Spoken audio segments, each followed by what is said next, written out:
Vamos falar sobre o filme da Marvel que está dividindo tantas opiniões. Eternos.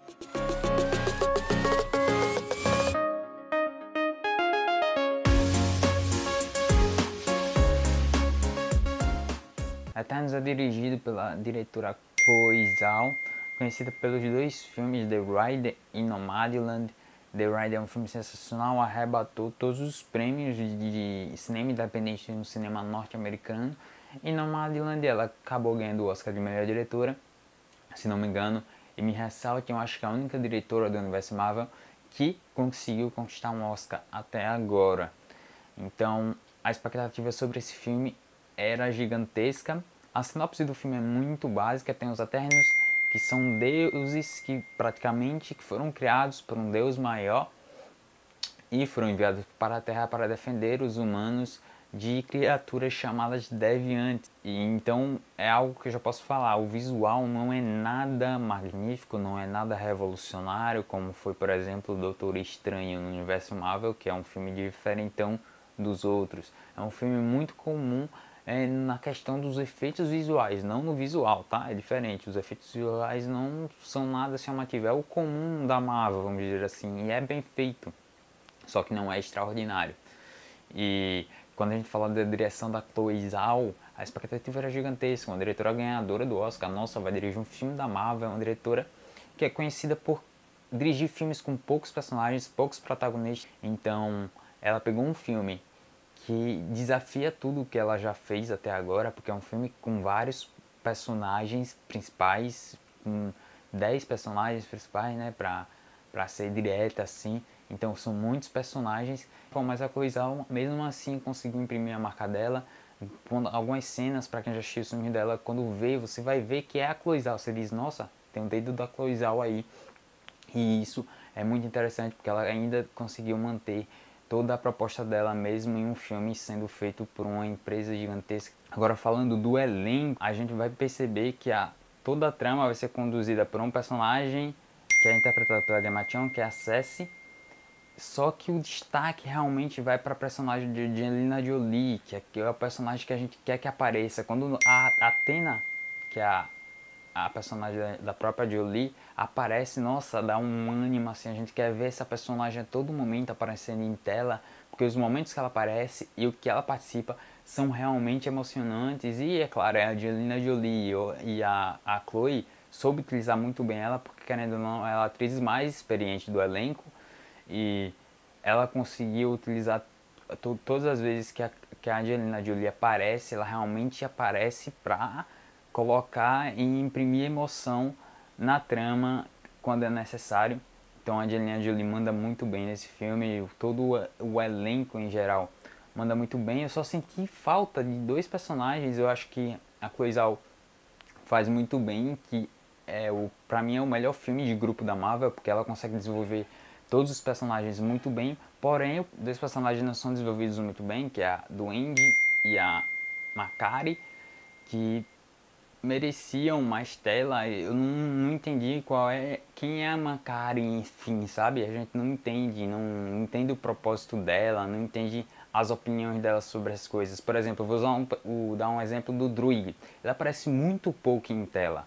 O Druig realmente ele aparece muito pouco, mas quando ele aparece, ele mostra todas as opiniões dele, a gente entende o que ele pensa sobre tudo que está acontecendo no filme. Então é algo que a Chloe Zhao não conseguiu desenvolver tanto na Duende. E a Duende, apesar de aparecer muito, eu não consegui ter uma relação assim com a personagem, sabe, do espectador, e me envolver com a personagem. Pra mim, quando ela aparecia, a Duende tá aparecendo, sabe? E a Makkari realmente ela aparece muito pouco, e quando aparece a gente não entende quem é a Makkari de verdade. Tomara que nos próximos filmes a gente entenda quem é a Makkari, sabe?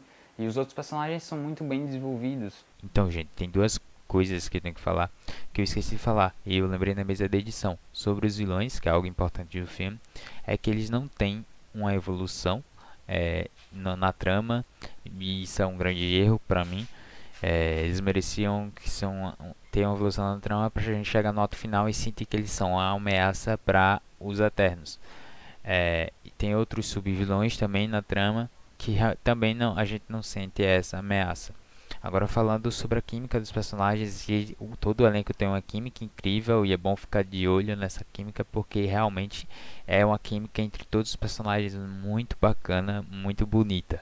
Agora eu citei a edição, e uma coisa bacana da edição é que a edição não é linear, é uma edição totalmente desestruturada, porque a gente tem vários flashbacks, a gente volta no tempo, passa por diversas civilizações históricas, por momentos históricos importantes da humanidade, e tem essa desestruturação. A gente sabe o momento que a gente está voltando no tempo, mas quando a gente volta, você tem que se restabelecer localmente como espectador para entender a trama. Eu acho que é muito interessante a participação ativa que a direção tenta trazer para o espectador participar, e é algo muito interessante. Porém, toda essa desestruturação traz um problema, que no último ato do filme acho que decai muito. O filme cai muito de ritmo, principalmente quando um dos personagens sai da trama por essa questão de desenvolvimento problemático, quando tem um filme com um grupo muito grande de personagens. E eu acho que foi um jeito da Chloe ao tirar um personagem para tentar desenvolver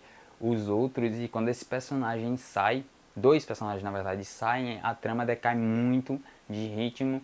E eram dois personagens que tinham uma ligação muito forte assim no filme, toda vez que eles apareciam eu gostava muito, era muito interessante assim, e os personagens têm uma presença muito importante em cena.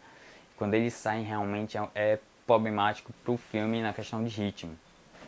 Apesar de que a última cena do filme tem uma cena muito sensacional, quando entra a trilha, que eu vou botar aqui, porque eu fiz questão até de procurar, porque é uma trilha muito bacana quando entra no filme, e que traz uma emoção sensacional, tem um ar de divina assim entrando na cena, e é sensacional. A gente pensa, nossa, é isso que a gente quer para os filmes da Marvel, e que pode ser algo que pode influenciar outros filmes, porque é uma cena que realmente traz emoção, apesar de que esse ato final está muito fraco. Essa cena é muito boa. Falando da fotografia, é uma questão muito bacana, que a fotografia sempre chama atenção nos filmes da Chloe Zhao. Tem muitas cenas contemplativas, muitas cenas bonitas, tanto que o ritmo do filme ele não é aquele ritmo dos filmes da Marvel frenético, é um ritmo mais lento, um ritmo que provavelmente pode não agradar muitas pessoas, porque não é um ritmo comum em filmes de blockbusters, é um ritmo diferente, é um ritmo do próprio cinema independente americano, novo cinema independente.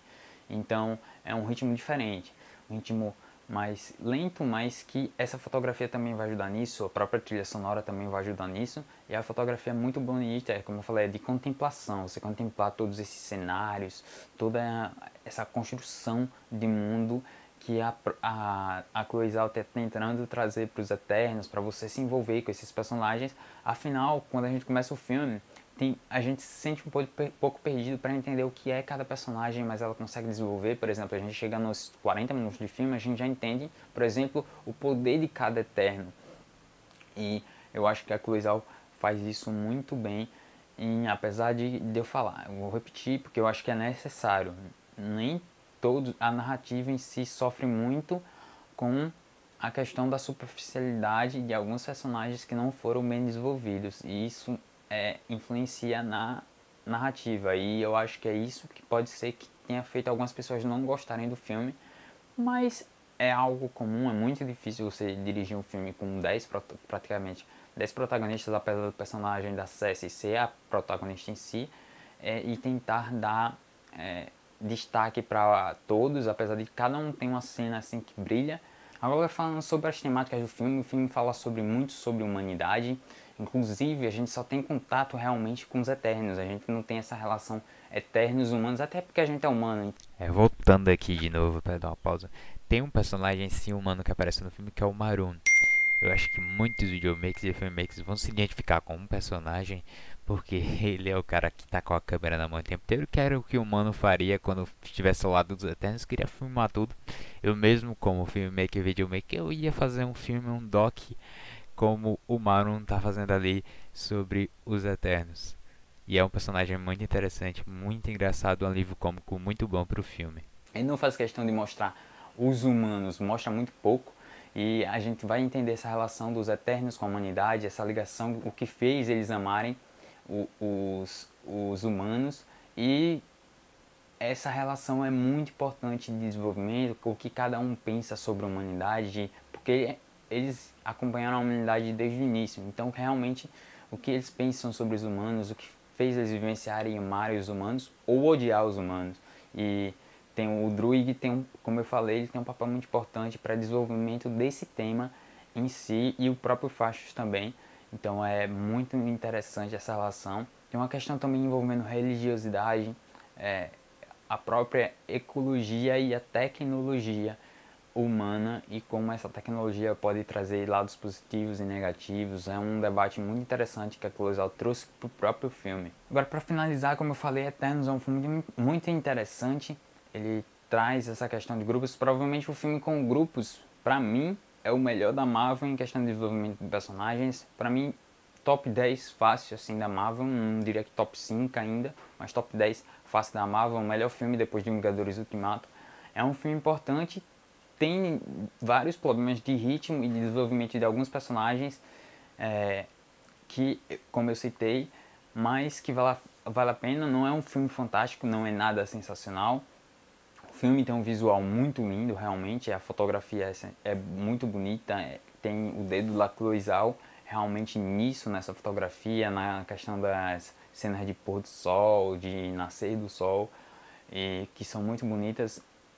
É um filme que vale a pena assistir, mas como eu falei, não é nada fantástico, não é nada absurdo, não é uma obra-prima, mas é um filme bom.